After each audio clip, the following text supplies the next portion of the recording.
Sir, मैं तो मांग करूंगी कि इस बजट का नाम बदलना चाहिए, क्योंकि ये देश का बजट नहीं, ये सरकार बचाओ बजट है। जो देश का बजट होता तो फिर देश में 28 राज्य हैं, कितनी सारी यूनियन टेरिटरीज हैं, सब मिला के तो ये तो 37 के करीब हो, लेकिन पूरे बजट में केवल 9 राज्यों का नाम था। सबसे उसमें ज्यादा बजट तो वो 2 राज्यों को मिला जिसकी लाठी के, जिसके कंधे के सहारे में ये सरकार चल रही है। तो ये देश का बजट नहीं सर, ये सरकार बचाओ बजट था। बजट में नेचुरल कैलेमिटीज और धर्म के नाम पे भी पक्षपात किया गया है।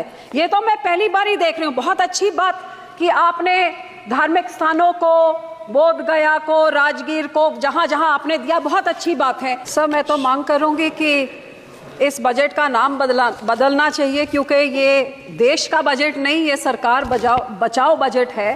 जो देश का बजट होता तो फिर देश में 28 राज्य हैं, कितनी सारी यूनियन टेरिटरीज हैं, सब मिला के तो ये तो 37 के करीब हो, लेकिन पूरे बजट में केवल 9 राज्यों का नाम था।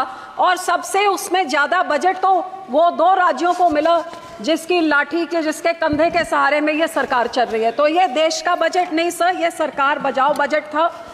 और सबसे बड़ी दुख की बात तो ये है कि बजट में नेचुरल कैलेमिटीज और धर्म के नाम पे भी पक्षपात किया गया है। ये तो मैं पहली बार ही देख रही हूँ। बहुत अच्छी बात कि आपने धार्मिक स्थानों को, बोध गया को, राजगीर को, जहां जहां आपने दिया, बहुत अच्छी बात है।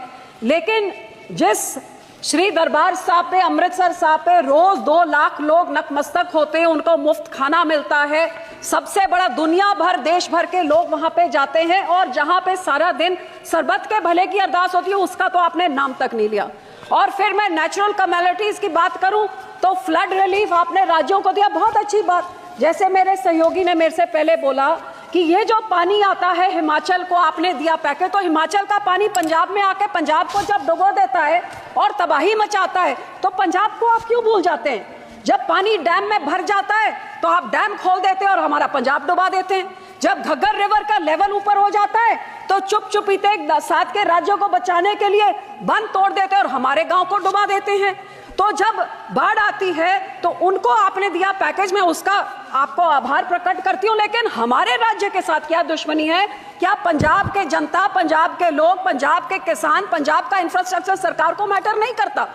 और हैरानी की बात सर, जब बाढ़ आती है तो पंजाब सफर करे, जब पानी की कमी हो जाती है तो फिर कांग्रेस हो, आम आदमी हो, भाजपा हो, सारे इकट्ठे होकर षड्यंत्र खेले कि एसवाईएल की नहर बनाइए ताकि पंजाब का पानी दूसरे राज्य को जाइए।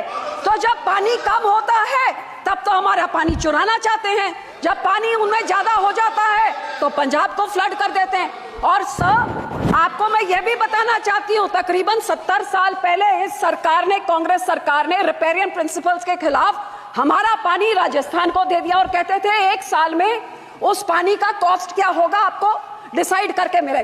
70 साल से आज तक डिसीजन नहीं हुए। तो जो पानी हमारा दूसरे राज्य को रिपेरियन प्रिंसिपल के अगेंस्ट जा रहा है, या उसको बंद किया जाए या हमें उसका पैसा दिया जाए, ये मैं आपसे आज मांग करती हूँ। सर, दूसरा मैं ये भी आपसे मांग करती हूँ कि सेंट्रल ग्राउंड वाटर जो कह रहा है कि पंजाब के सारे ब्लॉक्स क्रिटिकल हो गए हैं, हमारे ट्यूब में, हमारे वेल्स में पानी नीचे जा रहा है।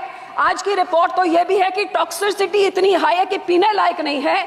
तो ये सर, हम लोग को तो मदद करनी चाहिए, और इस पूरे बजट में मदद की बात दूर, हमारा नाम तक नहीं लिख गया। हमें डिमांड करती हूँ कि पंजाब को भी दिया जाए। दूसरी सर, मैं किसानों पे आना चाहती हूँ। 4 पिलर बोले थे, युवा, महिला, गरीब, किसान। किसानों को तो मैं बोलना नहीं चाहती, जो कितने किसान खुदकुशी कर चुके हैं, शहीद हो गए हैं, आज तक धरने में बैठे हुए हैं। लेकिन जो ये किसान हकी सरकार होती जो कहती थी 2022 तक हम किसान की आय दुगनी कर देंगे, तो मुझे इतना ही समझा दें कि 2022-23 में तो एग्रीकल्चर ग्रोथ 4.7 थी, तो फिर पिछले साल 1.4 क्यों रहेगी जिनकी पॉलिसीज इतनी अच्छी है? हकीकत यह है कि किसानों के ये दुश्मन हैं, किसानों के हिमैती नहीं हैं। आज हर एक तरह से महंगाई की मार देखिए। आज जो 8 साल पहले 40 किलो का बीज का एक बैग होता था, वो 800 से 1200 होता था, 2000 हो गया। डीएपी 3 गुना बढ़ गई कीमत, पोटैश 900 से 1700, जो लेबर का कॉस्ट होता था वो भी 3 गुना हो गया। जो हार्वेस्टिंग के लिए होता था वो भी 3 गुना हो गया। जो मशीनरी की रेंटल होती थी, डीजल आपने 47 से 90 कर दिया, तो वो आप सोच ले कहां तक। सो जहां किसान को रिलीफ देनी थी उसमें रिलीफ क्या दी, मनरेगा में 0 इंक्रीज। लोग सोचते थे आप बढ़ाएंगे, अमाउंट बढ़ाएंगे, दिन बढ़ाएंगे, 0। क्रॉप इंश्योरेंस क्रीप को -2.6% उसके अमाउंट में कटौती करी। यूरिया सब्सिडी में -7.4 की कटौती, न्यूट्रिएंट बेस्ड सब्सिडी में -25% कटौती। गरीब कल्याण योजना का बजट 3.3% घटा दिया। किसान सम्मान निधि का 10% घटा दिया। 18 से 22 तक जितने फार्मर्स कवर अंडर पीए फसल बीमा योजना या सबका 8-9% उनका कट गया। और पंजाब की जब मैं बात करूं तो पंजाब की बेनिफिशियरी जो पीएम किसान निधि में थे और आवास योजना 2018 से घटते ही जा रहे हैं सर। तो मैं ये कहना चाहती हूँ कि जो किसान देश का पेट भरता है, किसान सबसे ज्यादा जो योगदान पाता है, ये 80 करोड़ लोगों को जिनको आप फ्री राशन देते हैं, उस किसान के साथ आप दुश्मनी क्यों दिखा रहे हैं। मैं अपील करती हूँ सरकार को कि जो MSP legal guarantee Swaminathan commission की रेकमेंड C2+50% उसको लागू करें। मैं ये भी बेनती करती हूँ, सजेशन सब 2-4 सजेशन देती हूँ कि जब तक आप नहीं करते कम से कम भावांतर स्कीम लाइए जिसकी एमएसपी पे नहीं बिक रही हो, मिडल जो बीच का रह जाता है वो दे। एक फार्मर फ्रेंडली क्रॉप इंश्योरेंस कोई स्कीम आप लेके आए जिससे किसानों का फायदा हो, इंश्योरेंस कंपनी का नहीं।